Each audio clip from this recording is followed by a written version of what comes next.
Welcome to Beyond the Battlefield, Stories of Mountain and Air, a podcast that delves into the diverse and compelling careers of Vermont Guardsmen. I'm Senior Airman Emily Sorrell with the 158th Fighter Wing. Each episode of Beyond the Battlefield features a candid conversation with current military personnel of the Vermont National Guard and the Vermont Air National Guard. These members will share their personal experiences, lessons learned, and the impact of their service on lives and communities. Today, we're talking to Major Jacob Dubie, an F-35 fighter pilot with the Vermont Air National Guard. Major Dubie, how's it going today? Good, how are you? I'm good. So, are you flying at all today, or are we holding you up at all? No, not today. I'll be out there again tomorrow. Oh, awesome. Yeah. So I got a couple questions for you today. I was wondering, so how long have you been a fighter pilot? I think it's been almost a decade now. Yeah, just about. I started flying the F-16 in about 2016 and then switched over to the F-35 in 2020. So about 8 years total flying fighters. Awesome. And what were you doing before that? So I was in college prior to that. So I actually enlisted in the Vermont Air National Guard back in 2011 while I was simultaneously going to college at the University of Denver. When I graduated from college, though, I applied to be a pilot, and then I was in really pilot training leading up all the way until I was flying F-16s back in Vermont, and then eventually F-35s. Nice. And can you tell us what made you decide that you wanted to be a fighter pilot in the first place? Absolutely, yeah. So I've wanted to be a fighter pilot, honestly, most of my life. I grew up right here in Essex, so about 10 minutes from the base. And I remember seeing the F-16s flying over when I was playing like Little League Baseball as a kid and thinking, this is so cool. I have like my own personal flyover for our Little League Baseball games. I also had a lot of family that was in the National Guard. So my grandfather was a full-time member of the Vermont Air National Guard. I had a couple uncles that flew airplanes in the Vermont Guard as well. And then my brother is also a Black Hawk Army pilot in the Vermont Army Guard. So aviation's kind of always been a part of my family, and it kind of always was what I wanted to do as a kid. But I went off to college, and I kind of put that on the back burner. I was studying finance out in Colorado, and I was kind of like, I'll figure out how I'm going to be a pilot later on in life. But at the same time, a lot of my friends who also wanted to be pilots were, joining the Vermont Guard, the Colorado Air Guard, and I was like, I'm going to get left behind if I don't start now. So I took a year off from college. I went to basic military training and to technical school in order to learn how to work on the F-16, working on avionics, so the radars and the radios and those types of systems.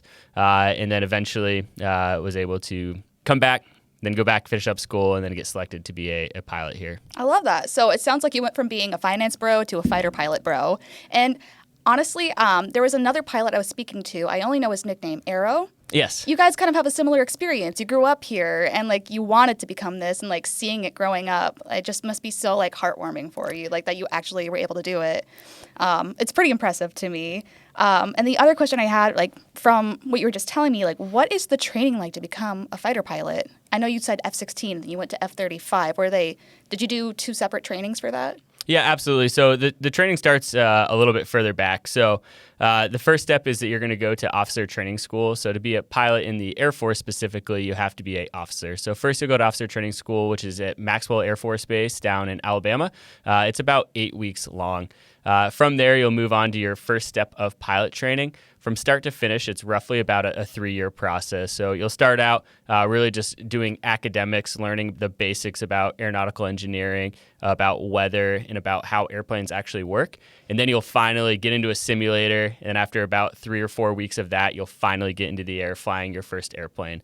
So you'll go through flying the T-6, which is a trainer-type airplane that the Air Force flies. And then you'll move into the T-38, which is a jet trainer. All throughout that, you are learning, just basic takeoff and landing, how to fly from point A to point B. And then eventually you'll move into flying instruments. So pretending like you're in the weather, you can't see outside of your airplane, but you still need to safely take off your airplane, get from Burlington down to Boston and back, for an example, and then land your airplane safely. And then finally, you'll move into formation flying. So flying as close as 3 feet from another airplane in the weather, doing turns and stuff like that. And that's all just to build your confidence and your proficiency as a pilot. From there, you'll move into your actual fighter airplane. So for me, that was the F-16 first. And that's about a year-long school. I went to the basic course out at Luke Air Force Base in Arizona, and that is roughly a year. You get about 100 hours in the F-16 doing both simulators and flying the airplane. Then once you graduate from that, you'll come back to, for me, that was to Vermont, and flew the F-16 here for about a year. Fast forward 2 years from that, then we started switching to the F-35 here in Vermont. So I went back to the transition course, switched over, which is about a 4-month-long course for me, just because I'd already been a fighter pilot. It's not so bad. Not so bad, yeah. And then I was able to get back here to Vermont, and now I fly the F-35 for my full-time job. So as an F-35 pilot, a lot of our community doesn't really understand what goes into it. Like, a lot of people think you can just become a pilot. You just explained like a little bit of it, but can you tell us what really goes into your flights, including like after your flying is done, like the breakdown from that? I get this question a lot. A lot of people are like, hey, what do you actually do up there when you go fly? And you can't really start there because it seems like we take off, we go out, we come back around an hour and a half, 2 hours later, we land, we go about our day. But there's a lot that goes into just that 2 hours of flying. First off, there's a ton of academics that you need to do prior just to understand the scenarios that we're going out there to accomplish. You also have to study a lot about our threats. So the adversary airplanes, adversary surface-to-air missile systems, there's a lot of things that we need to study to understand how we can go out and actually execute a game plan. Okay. From there, after you've done all that academic study prior, then you'll get presented a scenario. So basically, it's what is our tactical problem for the day that we're trying to go out there and solve. And you'll spend literally 12 hours the day prior to your flight mission planning what the game plan is going to be to actually go out there and execute and solve the tactical problem for the day of, there's a target here that we need to get to with these threats. How are we going to execute as a team in order to go out and accomplish that mission?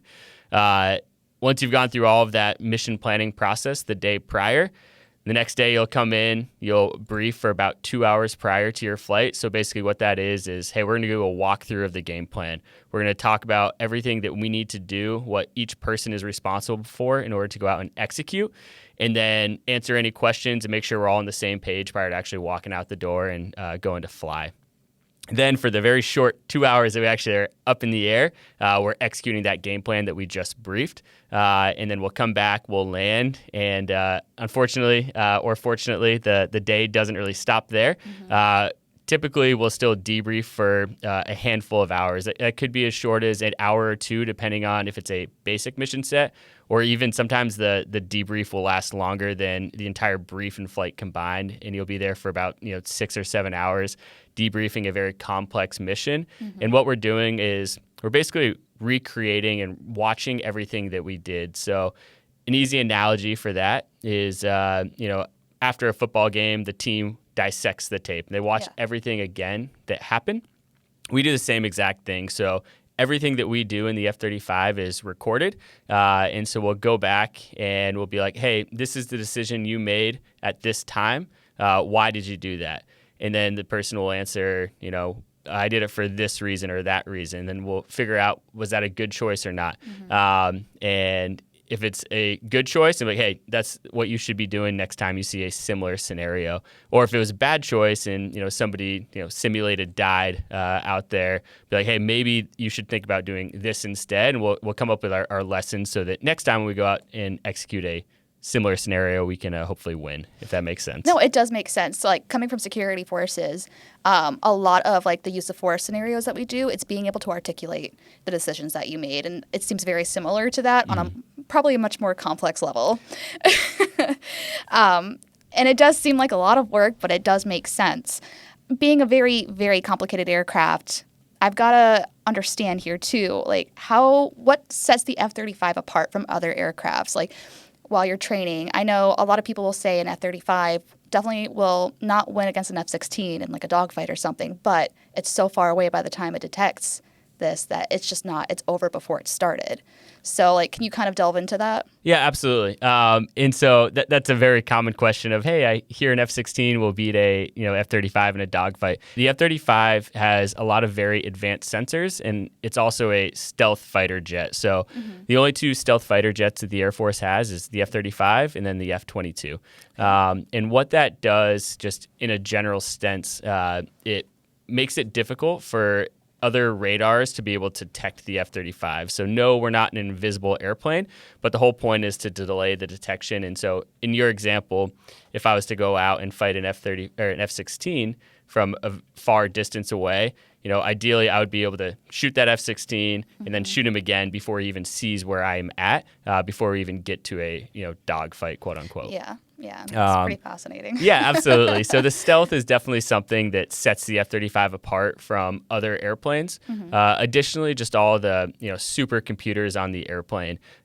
We have so many different sensors that all go into the computers on the F-35, and it presents the pilot a lot of data, i.e. information that increases our overall situational awareness of what the battle space looks like. So compared to a lot of older airplanes, it does not provide the pilot that information. And so we have we're working with better information to make better decisions for when we're out there executing a mission. Nice. And I've heard some of the other members of the VTANG talking about how the F-35, once it's on the ground and maintenance has to come over, it basically just tells you what it needs done. How true is that? Yeah, absolutely. I'm not an absolute expert, if you will, when it comes to the exact maintenance processes, but it definitely can self-report its problems, and it'll basically punch out a code. So if I have a problem with, a flight control system or a generator, the airplane itself will basically, the supercomputer inside that we were talking about, will plug out a code and says, this is what's wrong with me. And then the maintainers will check that code. They'll figure out what needs to be replaced. And then they can very quickly go out and, fix the problem with the airplane. But the airplane itself it's very reliable. It's been a really, honestly, an awesome airplane to fly because things break relatively infrequently on it, just because it is also such a new airplane, which is pretty lucky for us to be able to fly here in Vermont. Yeah, absolutely. And I mean, the way you're it just tells you everything that it needs done. You wish that babies worked the same way. Yeah. I have one last question for you. How do you feel about being a Green Mountain Boy? Yeah, absolutely. I think overall, I feel honored to be part of such a high functioning team, both in the Vermont Army and the Vermont Air Guard over the past handful of decades, contributing to the state and national missions that we're both tasked with. It's humbling to be surrounded by so many amazing people. So I think that's probably my answer. I totally agree. I mean, I've only been in for 3 years, so very small compared to you and others. But the sense of camaraderie and family and sense of power too that I get from being a part of this community, it's just so intensely humbling. I never could have imagined my life being absolutely. Like this, yeah. It's cool to see the different backgrounds. I mean, there's people who are from all over the state who have chosen just different paths, and you have so many different experiences that everyone brings to the table. So it's cool to see that as well. And every single shop is full of people just with different stories. Well, thank you so much for your time. I'm going to give you a fist bump because I know the studio's a little hot. Sweaty hands. But anyway, thanks guys for listening to Beyond the Battlefield, Stories of Mountain and Air. We're glad you've joined us as we tell the stories of men and women who have served and protect at home and abroad. Again, I'm Senior Airman Emily Sorrell, and we'll see you next time.